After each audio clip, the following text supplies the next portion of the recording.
discussions that as Women for Biodiversity, we decided to put forward some issues for discussion to strengthen the work of the Post-2020 Global Biodiversity Framework. So starting today, the first dialogue that we have here is on food sovereignty, gender, and poverty eradication. So the reason why we are having these dialogues is to also strengthen the work of gender mainstreaming, and aware that women and girls are key actors in assuring food sovereignty, given their traditional knowledge and sustainable practices, and recognizing that by involving women in the food production chains, many would also have access to a financial income that would prevent them and their families from living in poverty. So what we have done in today's dialogue is we have two guest speakers with us, and I will introduce them in a bit. So my name is Mrinalini. I'm the Director for Women for Biodiversity and the co-convener of the CBD Women's Caucus, which is the Women and Gender Constituency following on the gender work of the CBD, the Convention on Biological Diversity. So before we begin our next session, I just want to run a few technical guidance. So first, your name. Please put your name so we know who is attending. Please mute your mic if you're not speaking. And please put your video off if you're not speaking. And if you have comments and questions, please use the chat box so we can make note and address them. Please identify the panelists to whom you would like to address your queries to. And I'm also really very happy to say that we have interpretation. So the Spanish interpretation is available. So if you look at yours on the tool below on your screen, you will see an interpretation icon.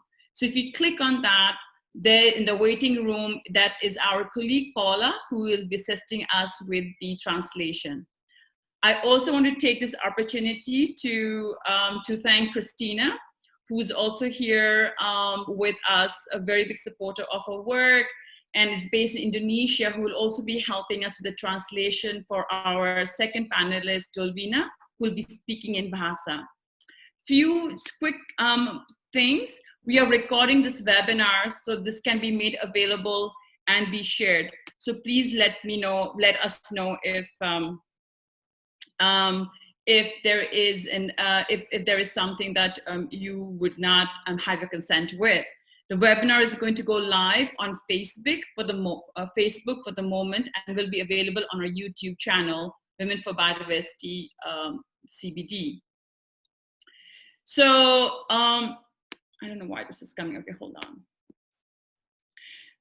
So one of the questions that we've been having this dialogue for is to look at some of these questions. What role do women and girls play in food sovereignty? How can the CBD post-2020 strengthen or undermine these contributions? And how important are women's initiatives towards biodiversity conservation and sustainable use? And this dialogue is to understand the baseline, do an analysis of what is lacking or what provisions are there in the updated zero draft of the post-2020, and the considerations for the effective implementation of the new global biodiversity framework. So taking no more time, I would like to introduce our special guest. So our first guest is Philippe, who is a human rights practitioner who works at FIAN's International Secretariat. He works with social movements of small-scale food producers, indigenous peoples organizations, and other civil society organizations, supporting them to assert and advance their rights at local, national, and international levels. His main area of work are the control over land, fisheries, and forests, and biodiversity.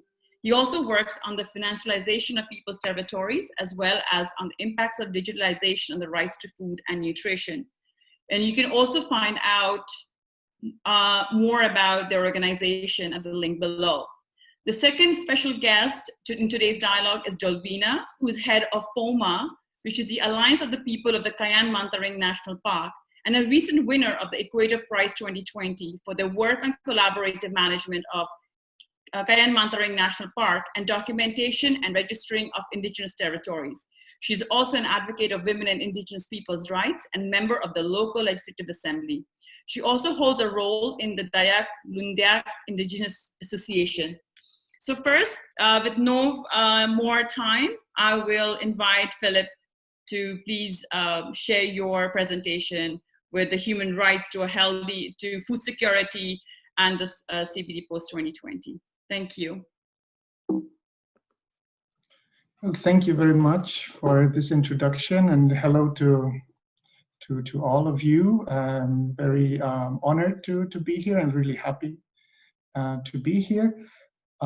As my my presentation is coming up, I hope, maybe it's good just to say that FIAN, the organization I work for, is a human rights organization, and we work specifically on the right to food. So we have that perspective, and what I will try to do in a short, let's say in a very synthetic way today, is just to share some, let's say, a bit on the interlinkages between right to food, biodiversity, agroecology, and try also to link it concretely to the discussions that are currently going on towards a new global biodiversity framework.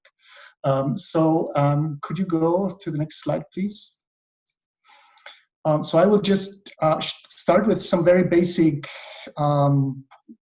comments on the relation between biodiversity and food production, and then speak a bit about food sovereignty and the human right to food as opposed to food security. Share some thoughts. Maybe it's not new for all of you, but maybe still it's useful to clarify some of these content. And then in the third step, speak a bit about how comes agroecology in. And in the last part, as I just said, is a bit to try to link it concretely also to the CBD and to the discussions that are going on. So can we move to this next, to move to the biodiversity and food production? Please go to the next slide. I think basically it's not surprising, or it's nothing new if I say that obviously there is a clear relationship between food and biodiversity. But I think it's good to understand what are the different components and what are the directions of those relationships, and how that influences how food is also addressed in discussions around biodiversity, for instance.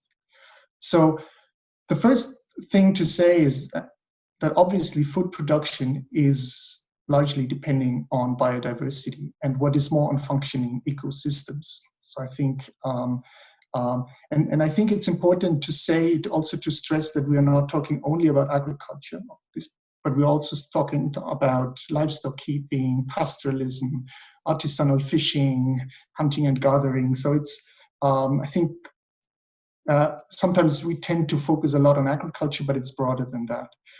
So that's the one. Aspect. At the same time, we also know, and that's also what is in several reports and studies, that the way that our food system, our global food system, is organized, that means especially the model of food production is a main driver of biodiversity. So industrial agriculture, monoculture plantations are driving deforestation, are causing pollution of lands, water, are destroying the soils. And if we look into industrial fishing, for example, there are issues of overfishing and related aspects. So I think we have this like twofold relationship, and I think that's sometimes a challenge when we address food inside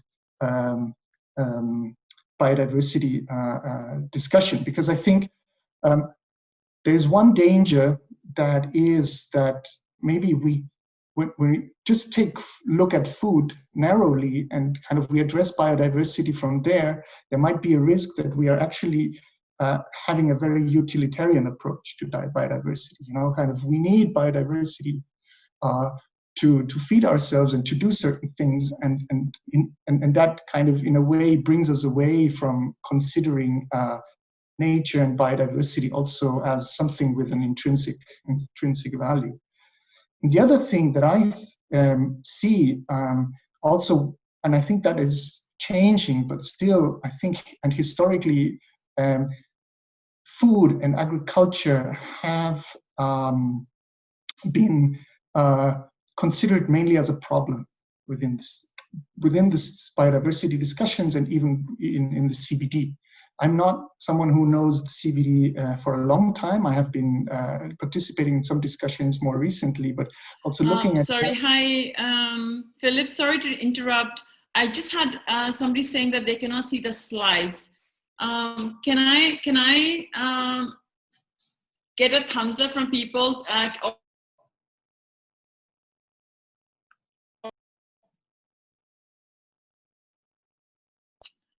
Okay, slide is visible. So I think Norma, please disconnect and reconnect again, please. All right, sorry, Philip, please continue. No, it's fine. It's good. I can see them, but it's good that all. It's important that all can see them.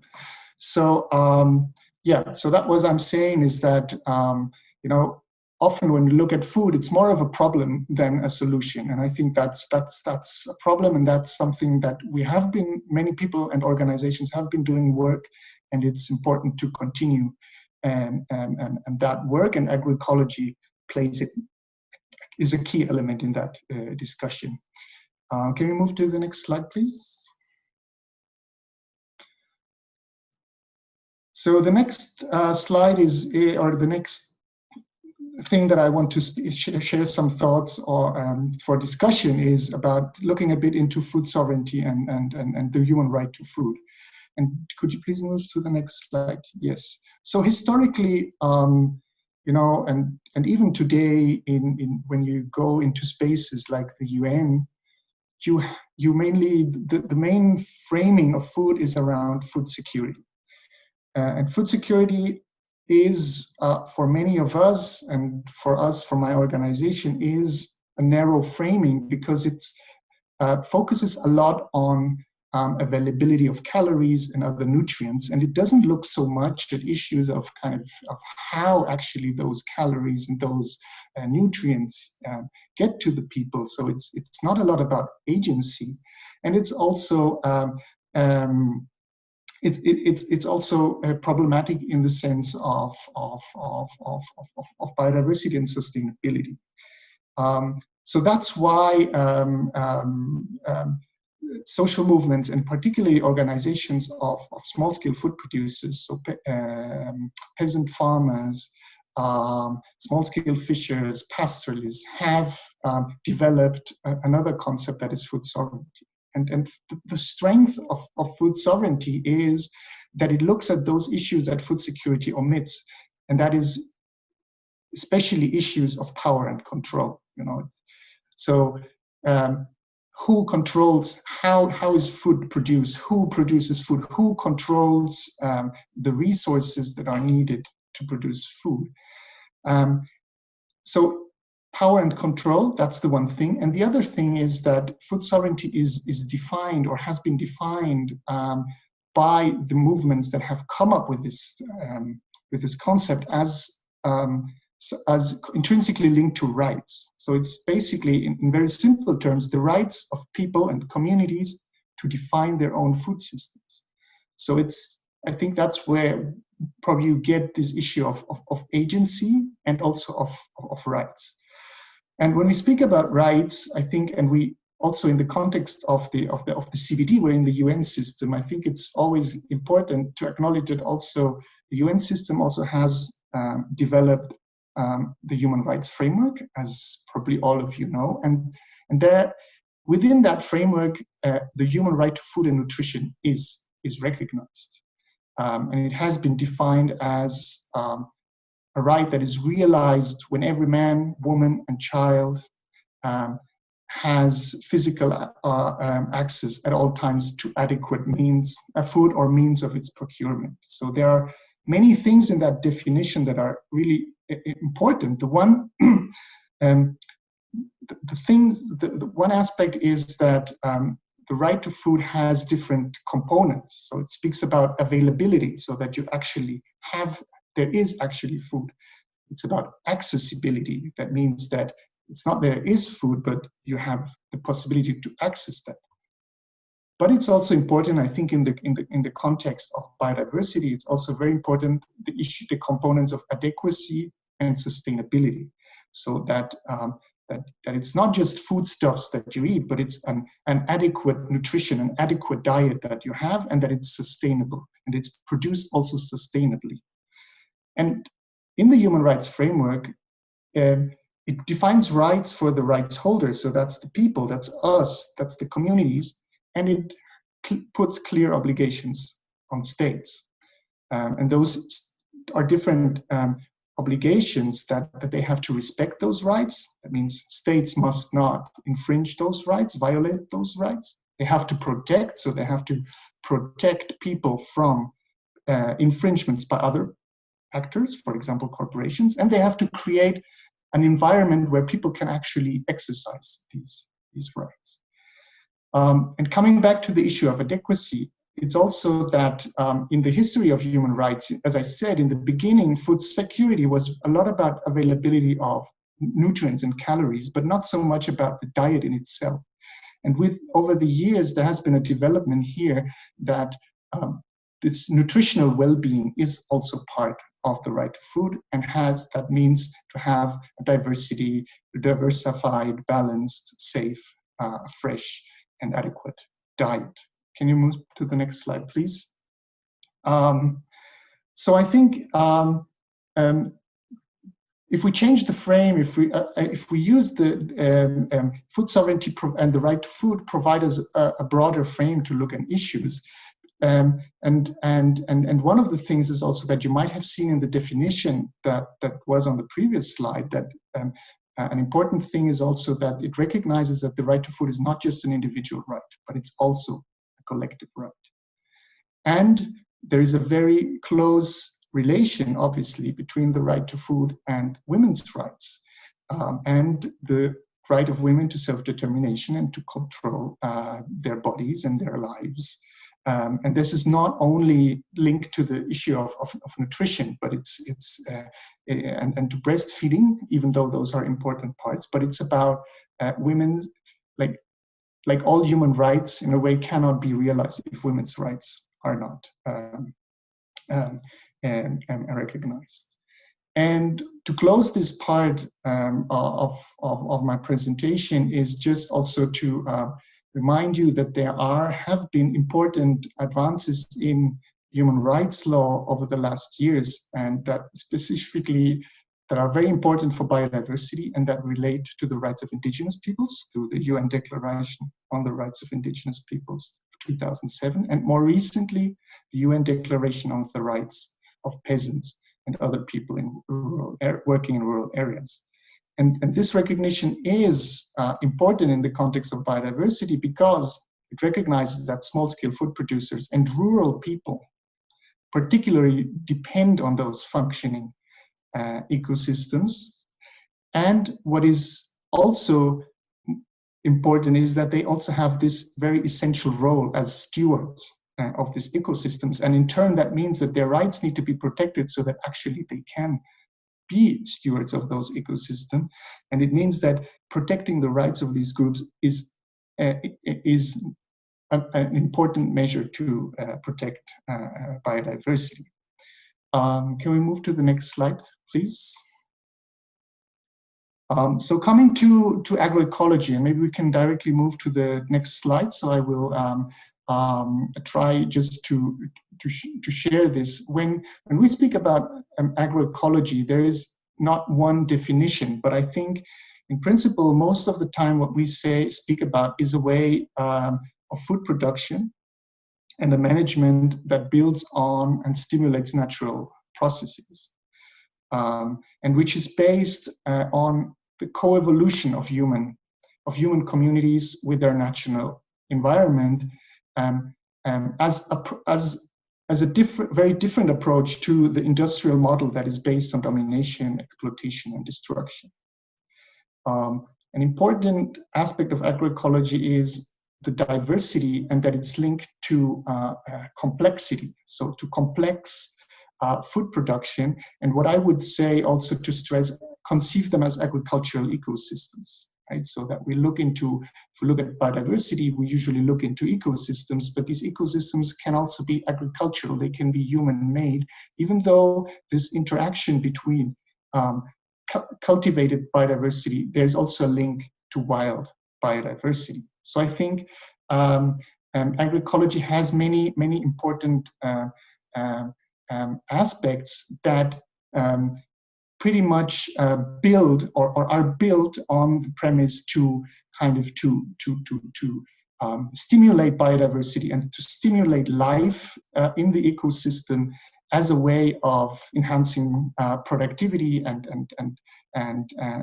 fertility, and it also has this component of challenging power structures, including through patriarchy. Can we move to the next slide, because I realize that I don't have a lot of time left. And yeah, so I think what we have been doing as a human, from the human rights side of things and the right to food side, is that we've been starting lately in the face also of the ecological crisis that we are in, to argue that actually agroecology is the way of how states have to implement their obligations under the human right to food and nutrition, to ensure food availability of food, but also sustainable livelihoods and a dignified life. And this interpretation is built on important recognition of some of the instruments that I mentioned before, in particular the rights of peasants and the rights of indigenous peoples, but it also relates very directly to the Convention on Biological Diversity, the CBD, and some of it, and in general, and specifically also to some of its articles. And maybe as I make the bridge to the CBD and to the the global biodiversity framework that is under discussion, I think from our work there are two key issues. It's not the only, but the one is the right to land and territories, as I said, as a precondition to do agroecology and for communities to actually take care of their biodiversity. And the other one is the issue of protecting their management systems. And that is production system, but it also relates, among others, but not only, but crucially also in the context of food, is the seed systems. And if we move to the last slide, I will only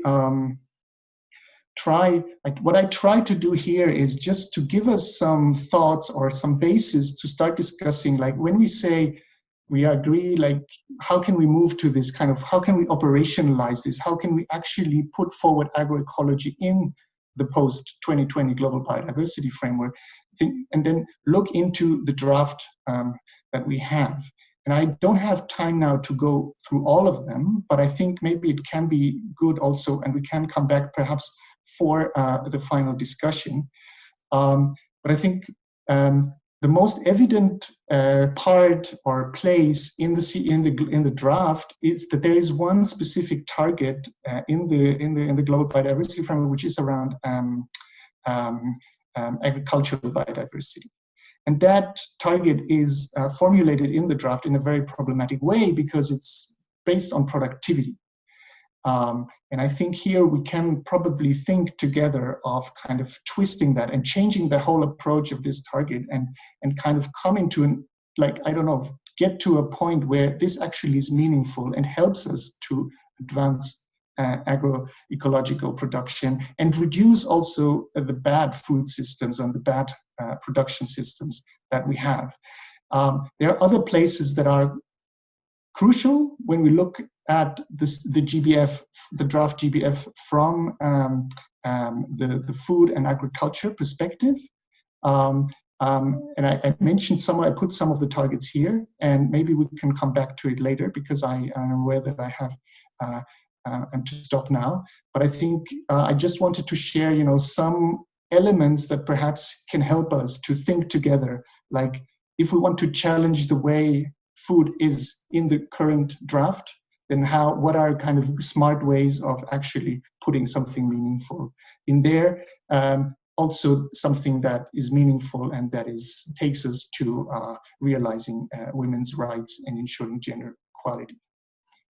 So I leave it for here now, and I'm looking forward to the next panelists and to your questions later on. Thank you so much. Thank you, Philip, for giving us just a broad analysis of what's really happening, why the importance of food sovereignty and the right to food, and why is it also really very important to kind of discuss this in the post-2020 framework that is being discussed, including very importantly, the right to lands and territories. And this also comes into the play that there is still a lack of addressing these very key elements like the UN DRIP and the UN drops in the negotiations. So thank you so much for quickly giving us a short analysis, a broad analysis of even the targets that we need to be discussing with the perspective of agroecology. So with no further ado, because we're running out of time, next I would like to invite Dolvina from FoMMA Indonesia with her presentation. And she will be speaking in Bahasa. And we have Christina who will be giving us, who will be translating into English. So Dolvina, thank you for joining. The floor is yours.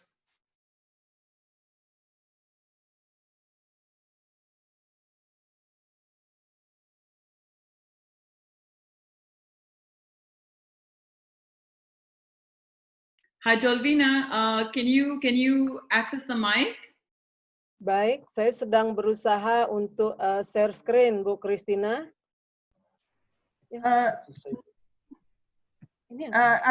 I think, sorry, Tina, you or Amelia, someone is showing from your side, right? She doesn't need to share the screen. Is that no, correct? it's already online. Exactly. It's already there, yeah. Videonya bagaimana, Christina, videonya? Nanti saja. Terus. Baik. Saya akan membagi, saya Dolvina Damus, sebagaimana disampaikan tadi, saya dari FoMMA, dari komunitas suku Dayak Lundaya yang dari Kalimantan Utara, Indonesia, yang melakukan bersama organisasi lain pendampingan terhadap perempuan pedagang di pasar tradisional di Malinau, Kalimantan Utara, Indonesia, dan ingin berbagi mengenai perempuan dalam kaitannya dengan kedaulatan pangan, pemberdayaan ekonomi, agrobiodiversity, dan COVID-19. Silakan, Christina. Okay. Dolvina, head of FoMMA, also indigenous woman of the Lundaye, Dayak Lundaye people. She will share about as the title of this presentation. And she's working with other organizations and the local government to provide support to the women traders in the local traditional market. Oke, next slide. Saya ingin memutar video sedikit mengenai pasar inai. Nah, apakah videonya bisa dibuka? Kalau tidak, saya share screen. Bu Christina. Is the link active there is a very short 50 seconds trailer of a video? Yeah, Christina, I sent you and I don't have access to that file. Okay. I can only access the second one. So we will run it at the end. Okay, no worries. Teruskan saja Bu Dolvina, agak sulit. Jaga waktu saja. Oke. Saya tadi ingin menyampaikan gambaran mengenai pasar inai yang lokal, sehat, dan lestari, tetapi saya lanjutkan saja. Ada nilai ganda yang diperoleh dari inisiatif pasar inai. Yang pertama adalah untuk mendukung dan memberdayakan perempuan sebagai kekuatan ekonomi bersama dan pelaku ekologi dalam usaha-usaha ekonomi hijau di tingkat lokal, dan sebagai pelestari jenis-jenis tanaman dan benih-benih lokal. Dan yang kedua, untuk membangun kesadaran bersama di kalangan perempuan tentang peran penting dan peran yang sangat berarti perempuan dalam mendukung ketahanan dan kedaulatan pangan, dan dalam upaya menjaga kesehatan keluarga, dengan menyediakan gizi sehat bagi keluarga dalam posisi perempuan sebagai penyelamat lingkungan dan penyelamat bagi keluarga.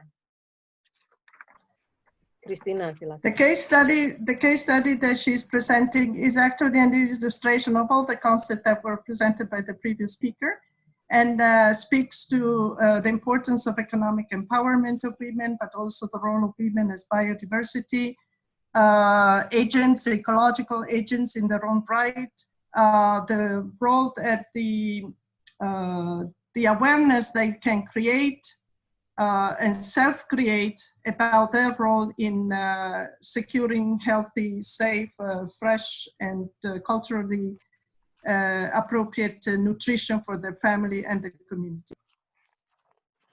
Ya, slide selanjutnya. Next slide.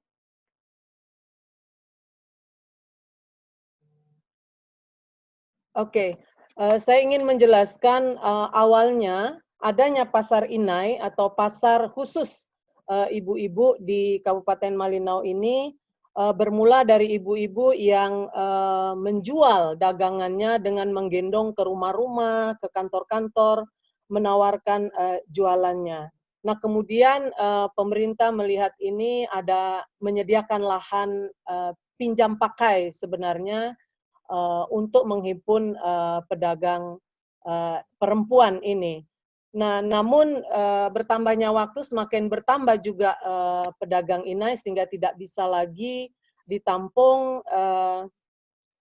Akhirnya pemerintah kemudian pada tahun 2016 membangun satu pasar khusus untuk perempuan yang disebut pasar inai yang bisa menampung 6-10 desa yang ada di sekitar Kabupaten Malinau. Silakan, Bu Christina. This is really an initiative by the women, started by the women traders who are also producers of vegetables and other food plants and crops. They started by selling by the road in fashion, not so legal and not so formal fashion, very early in the morning. And then because of the enthusiasm of both the producer but also the consumer buying at the market, the government, the local government agreed to lend them space to be used, but then it was too small. Finally, in 2016, they built the special market that is only for the women traders and is run as a traditional market.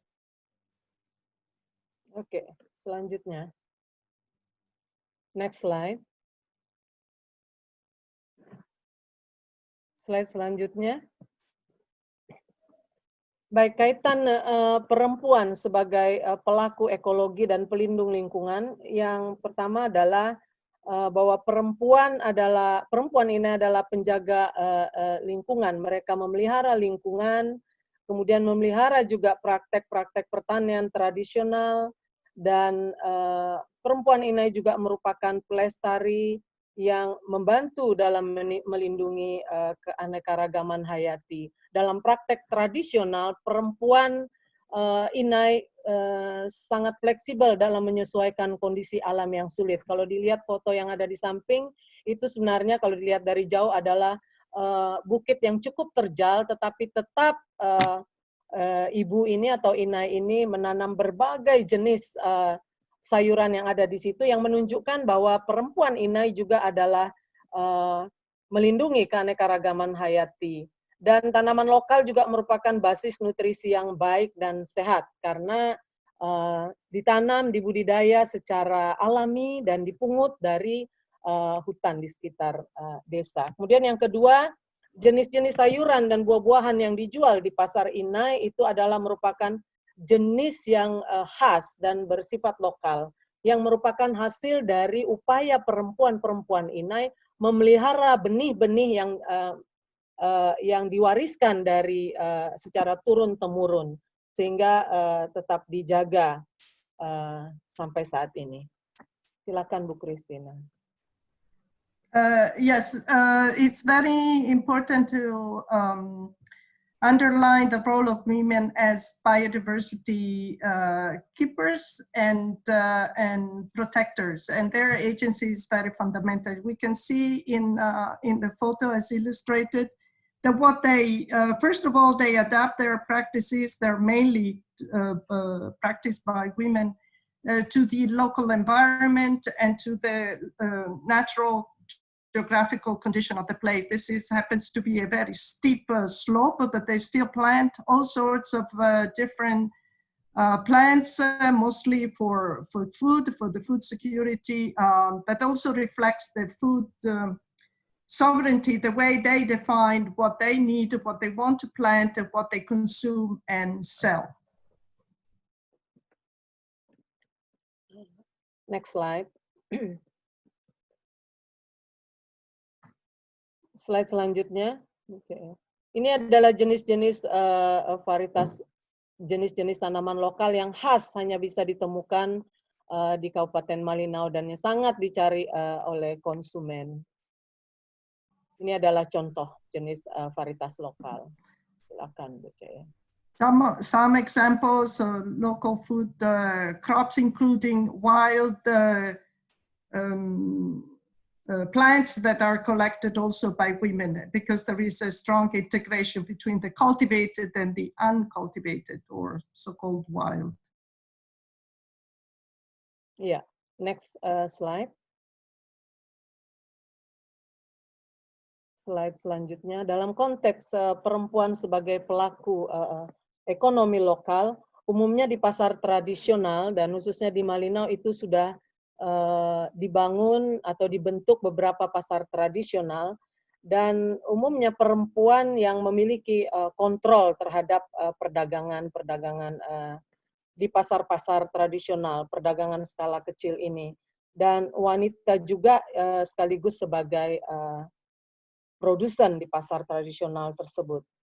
Nah, meskipun perdagangan di pasar tradisional ini bagian dari apa yang kita sebut sebagai ekonomi non-formal, namun hasil yang diperoleh oleh para pedagang inai dari kegiatan mereka berdagang di pasar inai, di pasar non-formal ini, ternyata sangat signifikan dan menghasilkan pendapatan yang penting bagi perempuan sendiri dalam mengatasi kesulitan ekonomi keluarga, kemudian mengatasi kemiskinan, dan bahkan bisa menopang ekonomi keluarga. Karena dari hasil pasar inai ini, banyak anak-anak mereka yang kuliah bisa dibiayai. Salah satu pedagang pasar inai, anaknya kuliah di kedokteran dan sekarang sudah berhasil.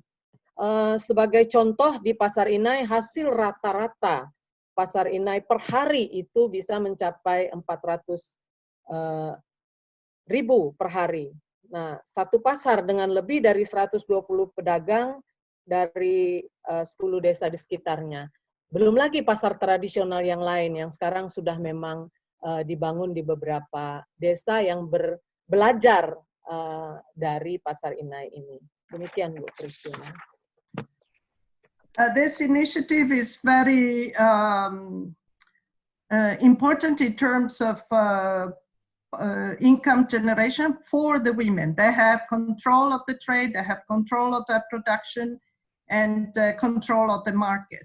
And it's quite significant also in monetary terms, because it's about $27 a day on average proceeds from the sales of vegetable. It also depends how much they bring to the market and so on. But what is most important is that most of this income is used by women to finance their children for higher education. And there was, she mentioned an example of a recent person who was able to complete doctoral studies through the earnings of her mother as a woman trader. Baik, next slide. Nah, bagaimana perempuan inai memperkuat diri atau meningkatkan kapasitasnya, ini dilakukan dengan beberapa cara. Yang pertama, perempuan di pasar inai sepakat menggunakan wadah-wadah yang terbuat dari bahan alami. Bahkan perempuan Inai ikut mendorong pengurangan penggunaan plastik dengan menyediakan tas-tas khusus. Kemudian perempuan Inai membentuk Poksus atau kelompok khusus untuk melaksanakan tugas-tugas pendampingan dan pemberdayaan. Ini memang didukung oleh pemerintah daerah, kemudian Dinas Lingkungan Hidup, Dinas Tanaman Pangan dan Perindustrian, juga dibantu, didukung oleh organisasi perempuan, GOE, PKK, dan FoMMA juga melakukan pendampingan terhadap para Inai. Nah, kemudian juga para Inai mengikuti pelatihan-pelatihan yang dibantu oleh beberapa LSM, diantaranya adalah juga WWF mengambil peran penting dalam pelatihan-pelatihan terutama terkait dengan penilaian partisipatif di kalangan Inai sendiri, bagaimana supaya rantai pasok dan produk alami itu tetap bisa dipertahankan, dan juga pelatihan-pelatihan budidaya tanaman secara organik. Kemudian juga mendukung dalam kampanye-kampanye pengurangan plastik. Kemudian meningkatkan solidaritas sosial antar mereka, antar pedagang Inai sendiri, bahkan antar pedagang di pasar tradisional yang lain. Nah, kalau pasar Inai itu dibuka 1 minggu 2 kali, ada pasar lain yang dibuka 1 minggu 3 kali, ada lagi pasar tetangga, pasar tradisional tetangga dibuka pada hari yang lain. Jadi di antara pedagang ini mereka menentukan, menyepakati hari-hari yang bergantian sehingga 1 minggu bisa terisi penuh, dan para pedagang ini dengan solidaritas mereka bisa bertukar, bisa berjualan di desa yang lain. Jadi mereka membangun jaringan sosial antara pedagang sendiri dan juga di antara dengan pembeli. Demikian Bu Christina. Okay, it's very important for this initiative to survive and to be sustainable. The aspect of self-strengthening. So the women, the traders have agreed on several things. One is to form a task force, which is supported by multiple stakeholders, including civil society organization, the local government, and the women's organization, including FoMMA, which is Dolvina's organization. There are trainings, there are assessment, a lot of participatory tools that are being used to also form and build a strong solidarity among the women traders. Because one of the things that happens is that this initiative as a sort of put the competition level on the other general state market, so to speak, where there are traders who are not necessarily trading organic food and not traditional food or culturally appropriate food, and it's the usual market model. But now they are trying to infiltrate. So the solidarity of women and their social networks managed to keep them at bay, and they can continue to control this initiative for their benefit and those of the communities and the consumers. Dan dalam konteks solidaritas, mereka juga melakukan, kita pindah saja ke sini. Di Pasar Inai juga terjadi hubungan komunikasi yang akrab, interaksi yang akrab antara penjual dengan pembeli. Dolvina, sorry, Yeah. you have 1 minute. 1 minute if you could wrap up, because we need to take some questions. Oke, ini hubungan yang baik di antara pembeli dengan penjual sehingga meningkatkan nilai ekonomi di Pasar Inai. Silakan Bu Christina. Yeah, you only have 1 minute, so if you, maybe we can move to the next slide, but this is Okay, just to emphasize that the market model is one based on a very short supply chain where you have the producer meeting the consumers, and that builds trust between the two and allow for social and cultural exchange. Okay, next slide.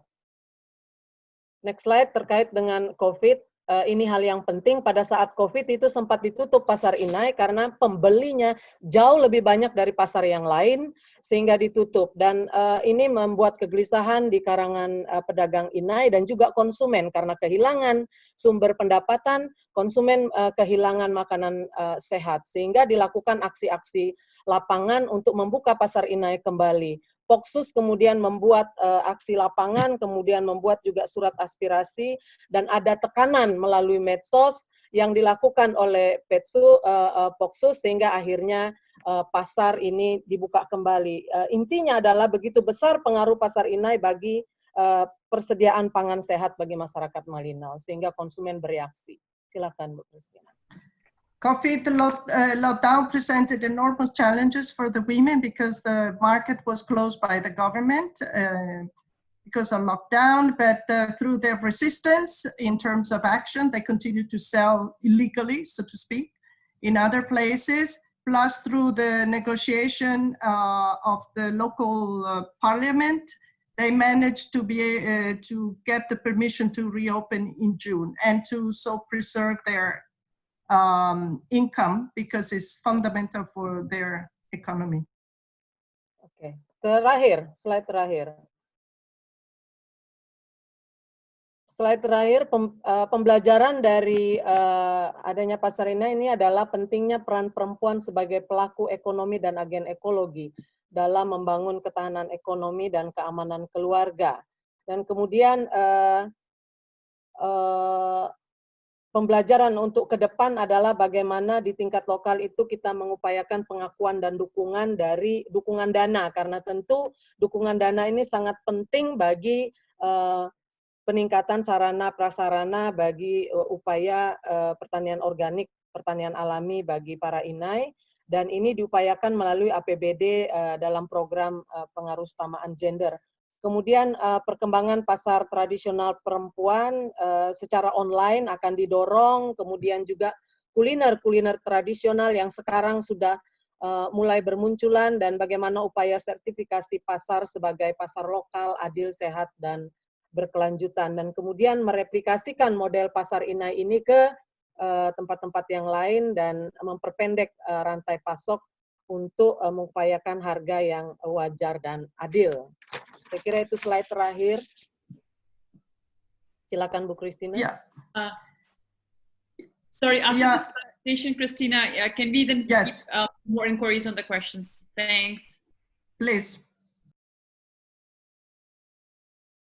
Apa Christina? No, go to question because it's what she conveyed is actually on the slide. So to save time, Tina, you can. Right. Sorry, Dolvina, for cutting you short. I know this is a really very important session, including from examples from the ground and from the experiences. I'm so sorry, but we're running out of time. We literally have maybe 5 minutes for questions. And so far, I've only had one comment. I'm quickly going to go on the question, and it was directed at Philip. If you can, by Tamia. So Philip, the question is, could you expand explanation about target 16 on precautionary approach for your biotechnology? Can you please take a minute to answer this, please?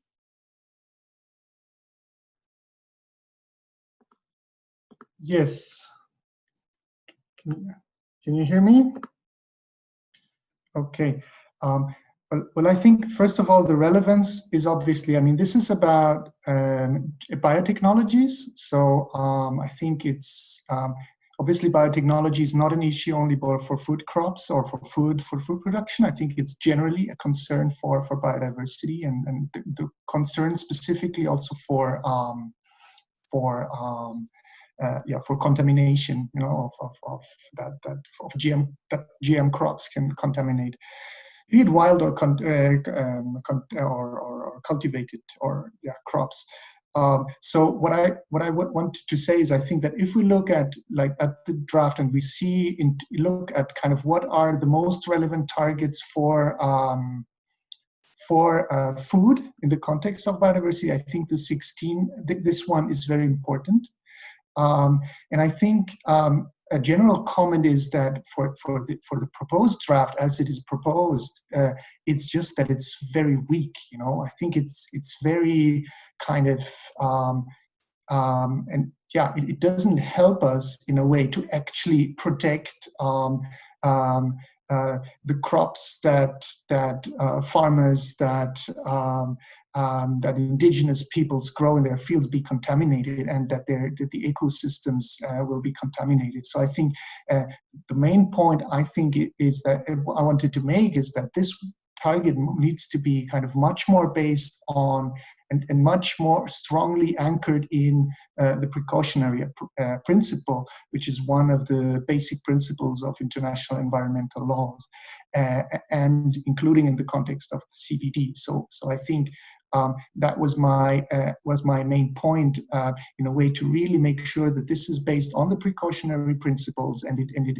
has, like, I don't know, obviously we would like to see a ban, but probably that will be difficult, but at least to have some kind of concrete measures there, or some concrete wording that speaks about, effective control and regulation, and also mechanisms for redress in case there is harm.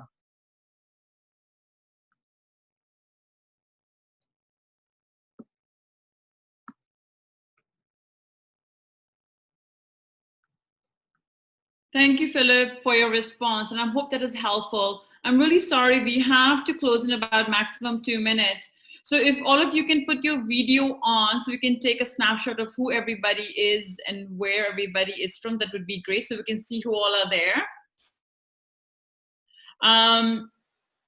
So if you can put your cameras on so we see everybody for a minute.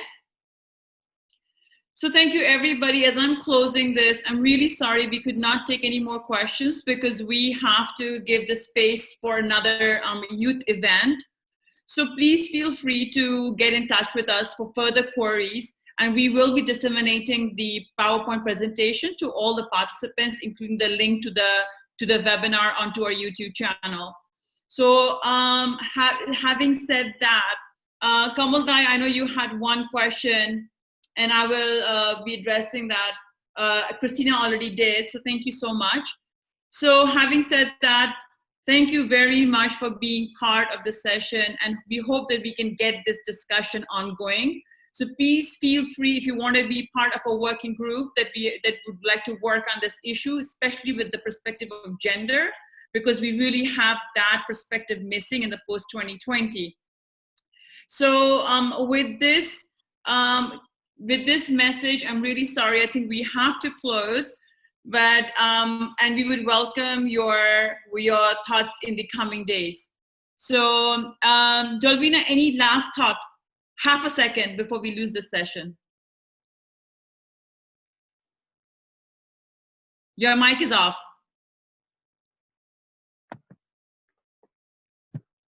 Oke, salam sehat, salam lestari buat semua perempuan dimanapun berada. Mari kita terus berjuang, terutama kepada perempuan dari masyarakat adat, terus berjuang menjadi pelestari dan penjaga lingkungan dan penyelamat lingkungan kita dan keluarga kita. Terima kasih banyak atas kesempatannya. Christina. Quick. I think you understood the women fight on and to be respected as ecological and economic actors, and stay all healthy and safe. Thank you. So I think we still have people joining and it's too late, but I think we can, we will have maybe a follow-up because it looks like we've had really big interest. So we will give questionnaires to follow up, and please let us know if you want the second part of this or an element of this, and we'll be happy to host it. So can I have the camera on for everybody so we can see who all are there? Before, quickly please, so we can see everybody and we can see all the faces.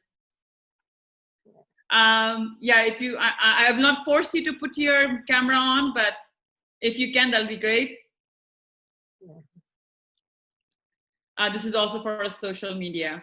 So I hope, so anyway, thank you very much. Philippe, one last half a second message. What needs to be done? What is needed? That's a tough one. Yeah, no, I think we really have to make a push, and we have to change the whole framing. I think there's no way we can take any half-hearted solutions. Thank you very much. Good morning, good afternoon, good night. It's good night for me.